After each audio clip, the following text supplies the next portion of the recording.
Hey, what's up, Vegan Revolution family? You may be wondering, who is this guy on my screen right now? This is definitely not Jon Venus. My name is Brian Turner. I'm a good friend of Jon's, and we're both vegan bodybuilders, so it's always been a really cool kind of like association and whatnot. We've been like, exchanging information as far as like, what do you eat, man? What's your techniques and stuff? So it's really cool to like keep in contact with the man, but also it's cool to do collaborations like this because it helps get outreach to people who may not be watching me, and the same thing with Jon Venus. He has his video on my channel, but today's purpose of this video is to show you one very cool, unique back exercise and one cool little snack trick that I use to get my protein in as a vegan without it being from any soy sources or anything that you kind of used to seeing. Okay, so let's just jump right into it. We're gonna go through the exercise first and then we're gonna cover the snacks. So the exercise, you may have seen this before, but I have a kind of unique way of doing it. This is called a T-bar row, and it's very simple to set up. All you're gonna need is an Olympic barbell. You're gonna shove it into the corner of a wall. You can put it under 2 plates, under a dumbbell, into the corner of a machine, anything that it just won't move back while you're using it.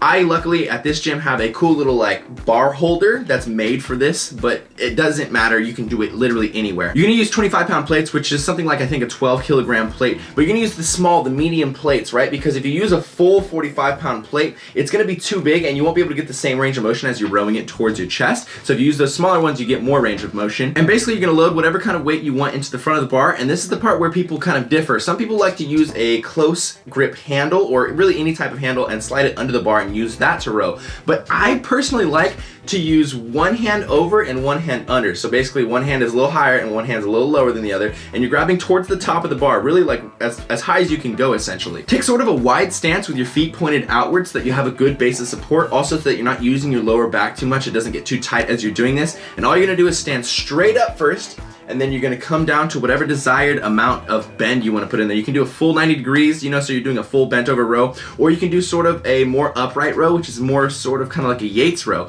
And the key here is as you're pulling the bar towards yourself, you wanna think about pulling your elbows down through your hips, and also think about pulling the bar apart with your hands, like you're trying to rip it apart. This is gonna help really activate the lats. It's just really gonna help you get that width, that thick to your latness. And with me personally, I like to do this in the higher rep range, somewhere around 12 to 16 reps, because I feel like with this exercise, it's so good for getting a good contraction in your lats, really tightening them up and getting a solid pump in there. After you finish the first set, set it right back down, and then on the next set, you're just gonna reverse whatever grip you did. So if you had your left hand on the top, now your left hand is gonna be on the bottom. That way you're being symmetrical as you're doing this exercise, but it's super simple. It's very easy to do. It just takes a little bit of practice to get the right concept of where to put your feet, how to actually pull your elbows and your hands to get a good contraction in your lats. But I swear, once you try this, it's gonna be part of your routine all the time because it's just so unique. It's so easy to set up, and it just works. It just works so freaking well. You get such a good pump from it, and it just, I don't know, it just never fails for me. So there's the first vegan exercise I wanted to show you guys. I'm just kidding, there's no such thing as a vegan exercise, but I just wanted to show you guys that exercise. I think it's really, really cool. And now I'm gonna show you a very, very simple snack and trick, but it can actually pack a lot of B vitamins and protein and whatnot, so let's jump over to that. This is an extremely easy tip. All you're gonna need is some steamed vegetables that you love, some nutritional yeast flakes, which you can get on Amazon.com or any local health store. Pour some of these flakes out so that you have a little dipping tray, and then you're just gonna take your steamed vegetables, which should be wet of course, which is going to make it very easy to apply these yeast flakes to the outside. You're just gonna dip it on there like this,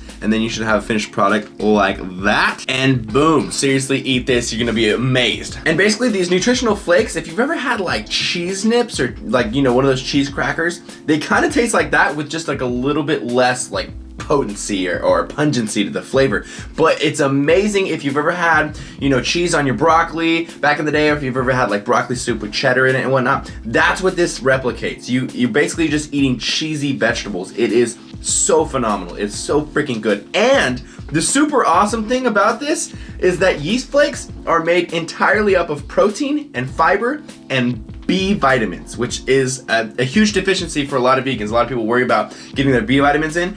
This is a huge source of all three of those things. And beyond dipping your vegetables in this, seriously, put yeast flakes in everything. Like you can put it in your pasta and it kind of like replaces Parmesan. It gives you like a cheesy flavor. If you're ever trying to like replicate mac and cheese and you're using one of those recipes, use like a cup of nutritional yeast flakes. It's gonna make it so much cheesier. Really, anywhere where you can put cheese into the recipe, use nutritional yeast flakes. You're gonna add 8 grams of protein per serving, a bunch of vitamins, a bunch of fiber, and it's gonna taste seriously like you had a bunch of cheddar in there. Big shout out to Jon for letting me put this video on his channel. I really appreciate it, man. We've been friends for a really long time. I really appreciate the support that the whole vegan community has for each other. If you guys haven't seen his video, it is on my channel right now, so make sure you come over there, watch his video, subscribe if you enjoy the content, seriously. Thanks for checking out the video. Make sure you like, comment, and subscribe, and I will see you guys over my channel. Beyond the Week, CT. Lift heavy or die Myron, mother.